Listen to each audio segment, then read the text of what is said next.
Você já deve ter estudado as outras partes que constituem a célula. A membrana, com seus envoltórios e revestimentos. Você já deve ter estudado também a parte de citoplasma, com todas as organelas e papéis desenvolvidos por cada uma delas, assim como, dentro dessas organelas, toda a atividade metabólica que envolve algumas organelas. Então, agora é a vez da gente estudar o terceiro tipo de estrutura da célula, especialmente das células mais complexas, que é o núcleo celular. O núcleo celular, na verdade, ele para alguns autores nada mais é do que uma outra organela celular, aquela que guarda o material genético lá dentro. Porque se tu considerar, por exemplo, que na verdade as organelas celulares estão divididas em 3 grupos e um deles são as organelas formadas pelo sistema de endomembranas, ou seja, um sistema de membranas que se dobrou para dentro, na verdade o núcleo também virou uma estrutura assim, similar a isso aqui. Dobramentos internos de membranas formaram organela, organela, organela, e aí aquele espação que ficou ali no meio acabou gerando um outro tipo de organela. Então, para alguns autores isso é uma hipótese de classificação, chamar o núcleo de organela celular. Não é unanimidade, mas é possível. Sendo assim, quando a gente trata da ideia de um núcleo celular, a gente deve lembrar alguma coisa importante, né? Que coisas? Primeiro, só em seres eucariontes, que significa tira fora as bactérias. Vírus, prion e viroide nunca entram porque não tem célula, então não tem membrana, citoplasma nem núcleo, então está fora esses aí. E então vai ser de protozoários, fungos, animais ou vegetais as células que vão ser dotadas de núcleo. Então, só em seres eucariontes. Ele é formado, ele é constituído por uma membrana dupla, que forma a estrutura interna do núcleo, chamada de carioteca. Então, a carioteca é a membrana que separa o núcleo do resto. Aí, ela tem a constituição físico-química exatamente a mesma da membrana externa. Lembrem que, na verdade, ó, a membrana que forma a carioteca é essa toda aqui.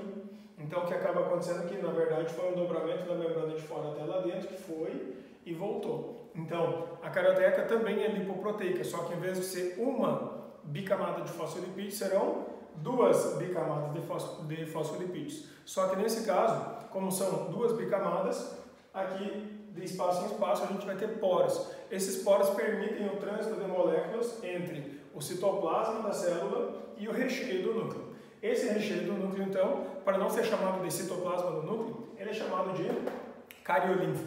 Então, mergulhado nessa cariolinfa, que seria o gel que está dentro do núcleo, a gente vai encontrar o material genético.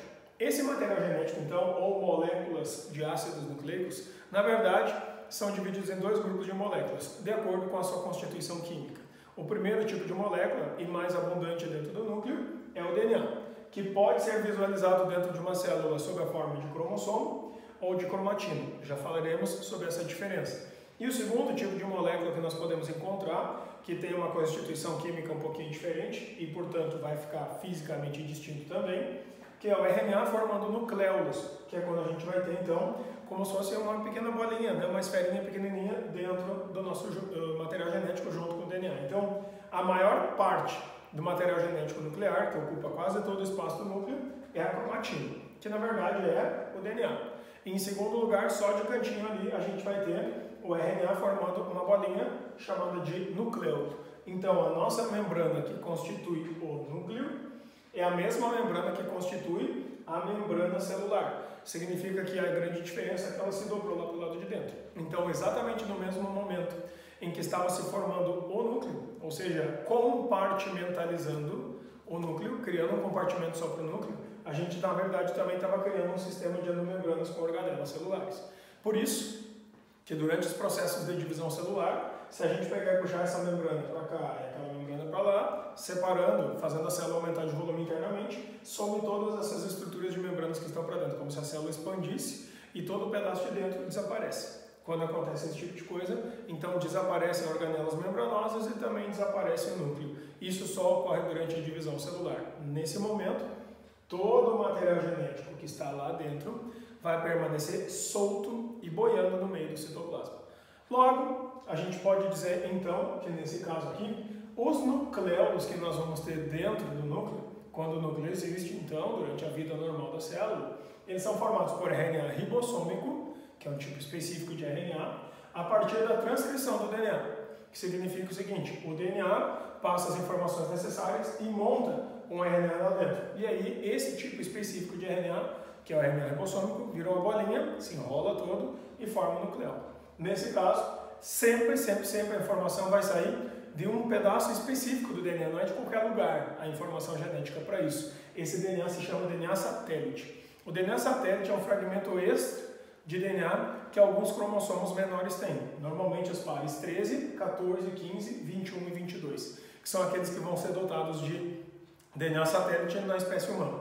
Nesse caso, ele é responsável, o nucleolo, por organizar e liberar os ribossomos daqui de dentro do nucleolo, lá no interior do núcleo, para o citoplasma, sempre que for necessário ter mais ribossomos no citoplasma. Ou seja, os ribossomos que nascem dentro do núcleo vão fazer essa atividade dentro do citoplasma. Então, são fabricados pela parte verde, transformados na parte laranja, liberados para o citoplasma para fazer atividades de forma como ribossomos livres ou aderidos ao sistema reticular, que é no caso do retículo rugoso. Então, o segundo pedaço, que é a cromatina, ou seja, a molécula de DNA. A cromatina, na verdade, são todas as moléculas de DNA que estiverem dispersas dentro do núcleo, só que no seu estado frouxo, desenrolado, desespiralizado ou nem um pouco condensado. Nesse caso, a molécula de DNA, como a gente imagina, esse modelo helicoidal, espiralizado, com dois lados, ninguém enxerga, ninguém nunca viu. Então, como a gente sabe que é assim? A gente sabe que é assim porque foram feitos exames de micro-ondas e tal, que descobriram o formato que o DNA tem. Então, isso aqui é a microestrutura do DNA, mas não é uma coisa visível nem ao microscópio. Então, a gente enxerga, na verdade, quando esse DNA se enrola, ele forma uma estrutura assim, como essa fita verde, toda ela emaranhada. Aí vira cromatina. É isso aqui que nós encontramos e enxergamos no microscópio eletrônico dentro de um núcleo. Só isso. Então, esse filamento verde é a nossa cromatina. Então, a cromatina, ela vai estar dentro dos períodos de vida celular chamados G1, S e G2, ou também chamado de intérfase. É nessa fase que a gente tem cromatina. Então o DNA está todo bagunçado, frouxo assim. Só que aí, o que acaba acontecendo é que, se eles iniciarem uma espiralização maior, eles vão se transformar em cromossomos. Então, cada filamento de DNA que ficou assim, sob a forma de cromatina, se ele começa a enroscar em torno de si próprio, ele vai começar a compactar, cada vez mais, até que ele se transforma em um cromossomo, que são unidades muito compactadas, altamente espiralizadas e condensadas, portanto, eles viram estruturas isoladas, separados uns dos outros. E aí a gente consegue enxergar no microscópio quando eles estão assim, dessa forma.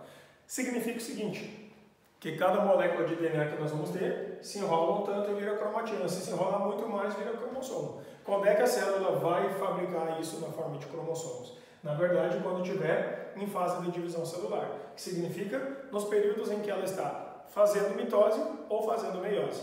Ou seja, no período da mitose e da meiose, quando existem cromossomos, o núcleo desapareceu. Então, sempre existe essa relação. Desmanchou o núcleo, transformou em cromossomo. Quando a gente tem a cromatina ocupando aquele espaço, para que essas moléculas não vazem, não se percam pelo citoplasma, então a célula fecha o núcleo para prender o material genético.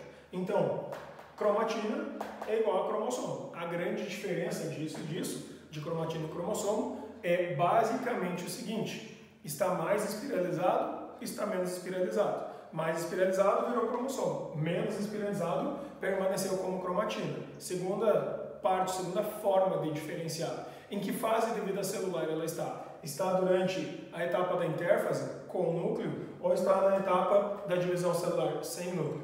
Quando é na etapa da divisão celular, sempre são cromossomos que a gente encontra. Quando é na etapa da intérfase, é sempre cromatina que a gente encontra.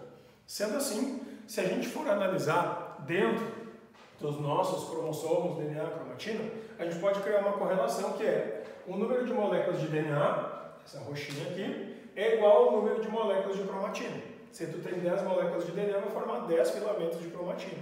Se esses 10 filamentos de cromatina se enrolam, eles viram 10 cromossomos. Logo, número de cromatinas e número de cromossomos é o mesmo. A gente só vai ter uma variação nisso quando a célula entrar na divisão celular. Só que quando ela entrar em divisão celular, aí varia o número de moléculas de DNA e não varia o número de cromossomos. Mas isso é um assunto para outro momento, que é quando a gente vai ter a fase das divisões celulares em especial. Sendo assim, numa célula que está fazendo sua vida normal, a gente vai ter número de moléculas de DNA igual ao número de cromatinas, que é igual ao número de cromossomos.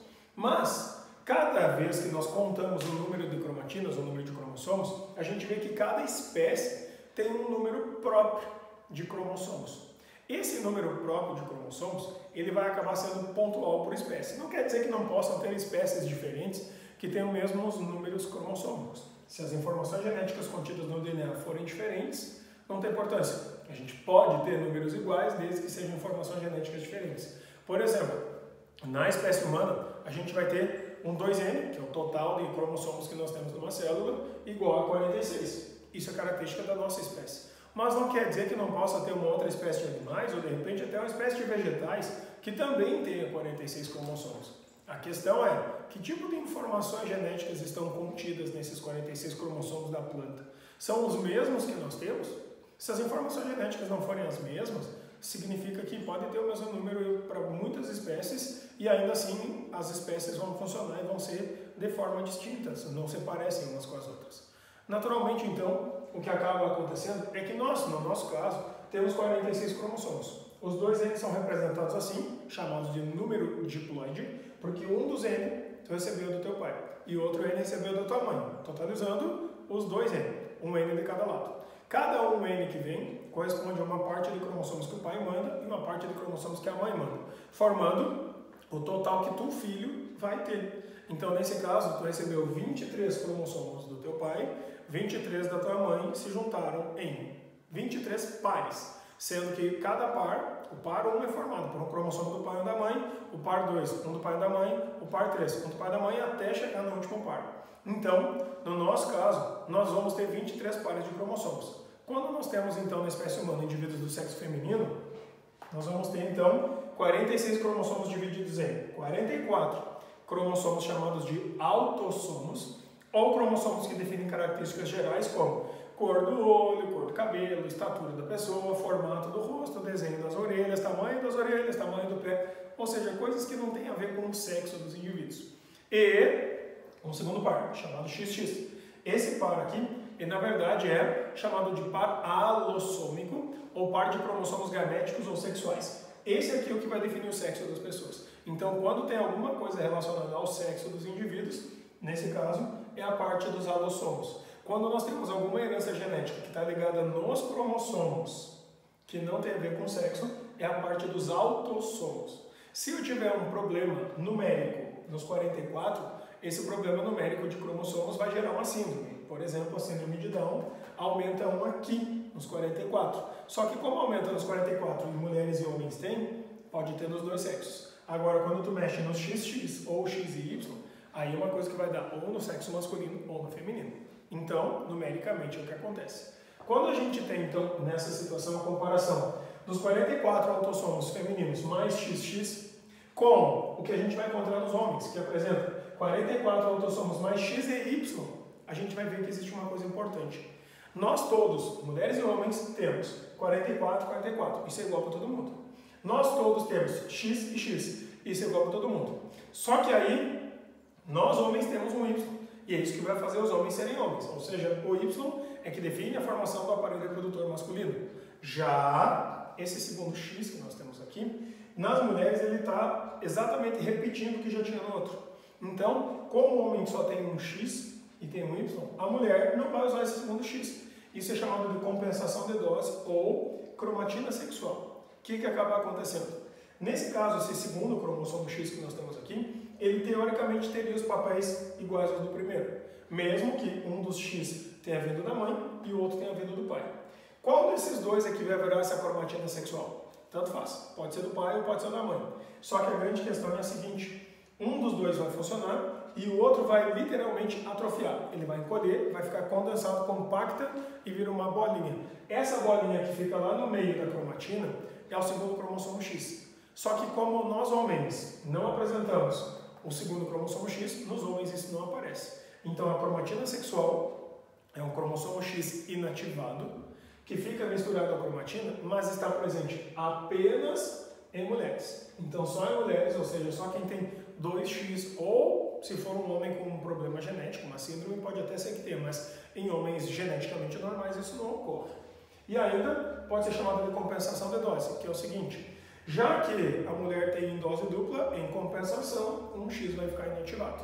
Sendo assim, o que acaba acontecendo então é que nós vamos ter na cromatina a formação de um pedaço especificamente que está relacionado com os cromossomos de caráter sexual, por isso chamado cromatina sexual, e este pedaço, que é a cromatina sexual, ele vai ficar inativado. Isso é uma maneira que nós podemos fazer para a identificação de sexo. Tá? Além disso, a gente vai encontrar o núcleo, que é o pedacinho do RNA.